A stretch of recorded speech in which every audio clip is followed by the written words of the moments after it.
अस्सलाम वालेकुम दोस्तों, कैसे हैं आप लोग। बहरीन के पेपाल के हवाले से फ़ीस की बात करने जा रहा हूँ कि वहाँ पे फ़ीस काफ़ी ज़्यादा कट रही है। मेरे पास एक मैसेज आया बंदे का, और उन्होंने कहा कि जी उनके भाई का बहरीन में पेपाल अकाउंट बनाया था, $50 उन्होंने रिसीव किए। अच्छा, पहली फ़ीस आपको बता दूँ कि पेपाल में दो टाइप की फ़ीस होती है। एक तो पेपाल से पेपाल रिसीविंग पे वो तकरीबन 5 से 6% तक होती है, और दूसरी जो है पेपाल से बैंक ट्रांसफ़र की फ़ीस। अच्छा, जब उनके पास रिसीव हुए होंगे तो लाजमी सी बात है तकरीबन के $2.5 से जो है $0.3 तक पेपाल ने फ़ीस काट ली होगी अपनी। पीछे उनके पास जो तकरीबन $47 बचे थे, फिर उन्होंने बहरीन का बैंक लिंक किया अपने पेपाल के साथ। अब जब वो बैंक लिंक करके उन्होंने विड्रॉल लिया तो पेपाल ने बैंक ट्रांसफ़र की जो फ़ीस थी वो 2 बहरीनी दिनार काटी।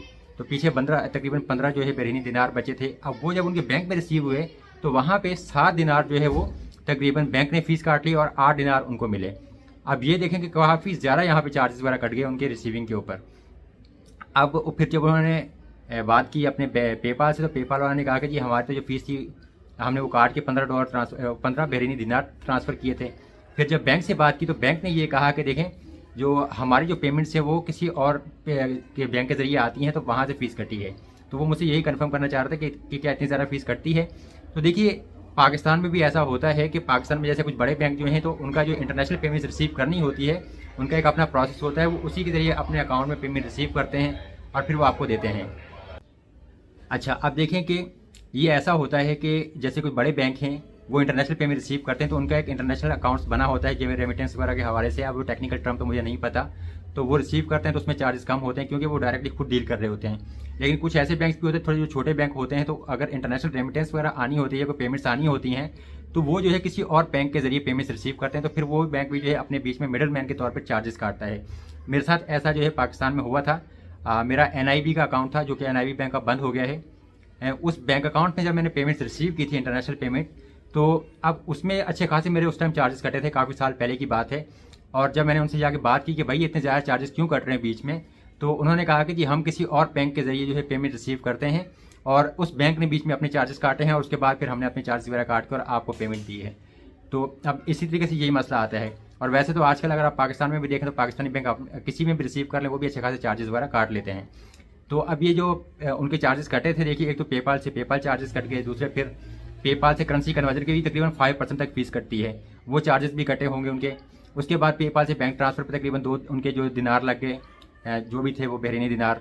और फिर जब बैंक में रिसीव हुए तो वहाँ पे भी कट गए, तो अच्छे खासे तकरीबन चार्जेस कट गए। यानी कि अगर उनके कोई 20 मेरा ख्याल है अगर वो बनते होंगे दिनार तो उनको पीछे मिले ही जो तकरीबन 8। तो ये बहुत ज़्यादा चार्जेस हैं।